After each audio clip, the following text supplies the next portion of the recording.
What's going on, guys? Welcome back to the channel and another video. In this week's video we will be taking a look at the Festool Domino, and this is the Domino 500 series. Now if you follow my channel and watch my videos often, you know that I use the Domino 700 series pretty frequently, and using the Domino 700 is the reason that I actually bought the Domino 500, because using the bigger Domino comes with a set of challenges whenever you're trying to make some smaller cuts. So this video will be a brief overview about the Domino. We'll take a look at some of the features and I'll show you exactly what it's capable of and how to make those cuts with it. So first things first, we'll take a look at both of these side by side so you can see how much bigger the 700 is than the 500. And while the 700 is an absolutely fantastic tool for making the bigger cuts, it's a bit too bulky and heavy for some of the smaller cuts. And you can see that the smaller Domino weighs just over 7 pounds where the bigger one weighs almost 12.5 pounds.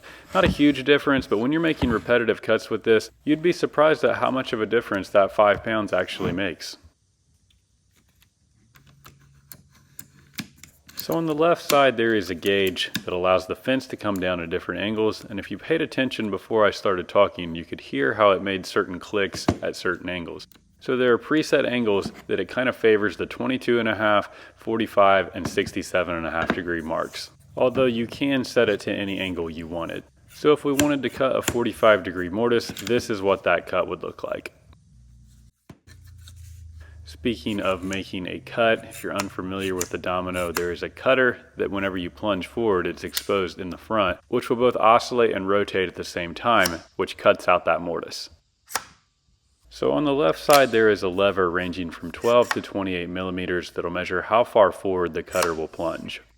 And if we go to the other side of the Domino, there is a lever that will adjust how high or how low the fence is.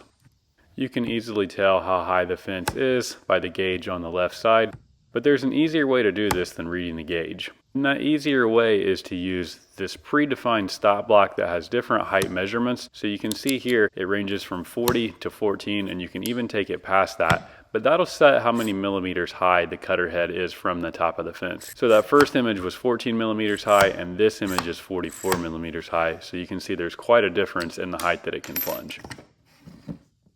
To take this thing apart and switch cutter heads, you just use the wrench supplied to flip the lever up, and then this easily comes apart. And then there is a button on the side of the body that will lock the cutter head in place, and then you can pop it loose with a wrench. It's actually really easy to change. And this is a lot like loosening the collet on the router whenever you need to change a bit out.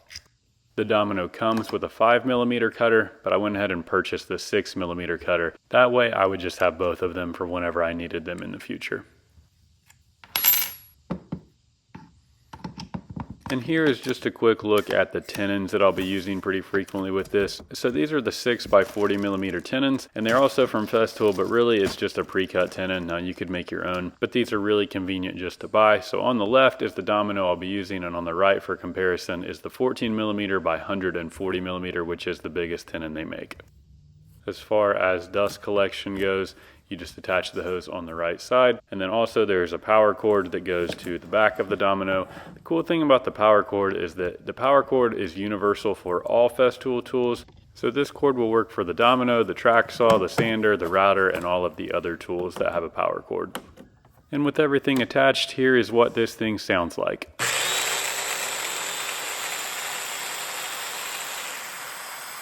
Now it's not insanely loud, but I would recommend hearing protection, and here's a better look at the cutter head being plunged forward so you can see how it spins and oscillates at the same time to cut out that mortise.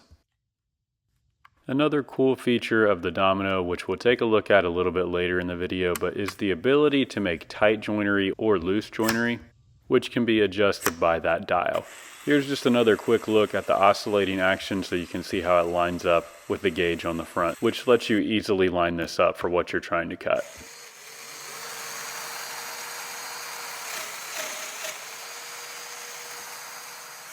So there was the first cut with this, and obviously by the sound of that you can tell that I need to work on the speed that I plunge, because with the bigger Domino I don't have that at all. It should be a nice smooth sound. But after the cut is made, you can just put the mortise in place and it fits absolutely perfectly. And now to demonstrate what that loose joinery setting looks like, I turn the dial to the loose joinery setting and then I'll make the same exact cut. So you can see how wider that cuts, which makes any application where you would need some loose joinery very easy to cut and to work with. So in a more practical setting, let's pretend that these two boards are going to become a tabletop.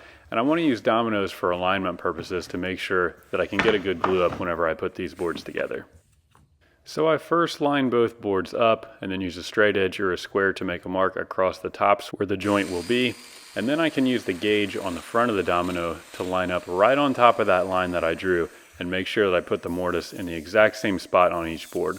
Now you can do this with dowels, biscuits, or with the bigger domino, but just cutting these quick mortises on these smaller boards, I can tell that I'm really going to like using the Domino 500 rather than the great big domino for this process.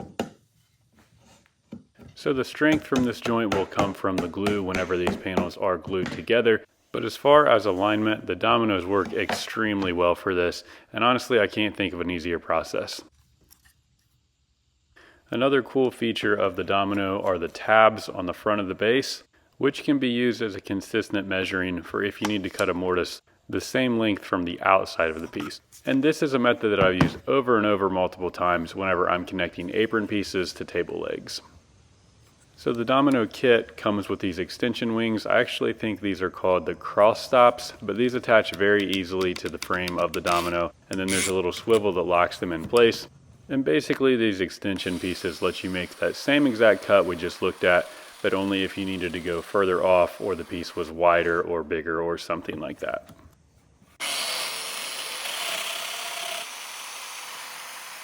So to match these end pieces up, you have to use the opposite extension wing on the second board than you did from the first, but then you can pop a tenon in and these line up absolutely perfectly, assuming that all your lumber is properly milled up.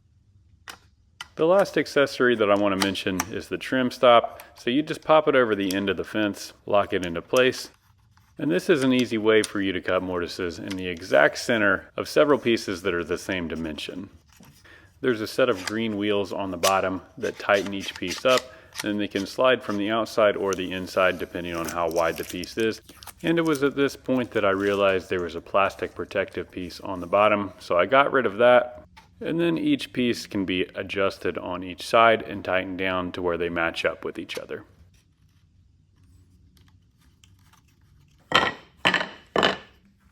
So I'm not going to actually make the cut because I don't want to waste these pieces of walnut, but assuming I wanted a mortise on the end of each one of these, I could take these pieces that are the same dimension, line up that center guide, and then make the cut with that guide ensuring that I'm in the exact center of each piece. All of these extensions will fit on both dominoes, and I wish I would have gotten these accessories sooner.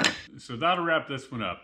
I hope you found this video useful and that you understand the domino a little bit better in case maybe you're considering on purchasing one. Now I could talk a lot about why I'd prefer to use a smaller domino than a big one, but let's just keep it simple and say that the bigger domino is just a little too big for certain applications. So what do you think? Have you used a domino before? And if so, which one do you prefer? Do you think it's worth having both, or is just one good enough? So I'd love to know what you think. Drop a comment down below and let me know. If you made it this far in the video, thank you for watching. As always, don't forget to like, share, and subscribe. And of course, stay tuned for more.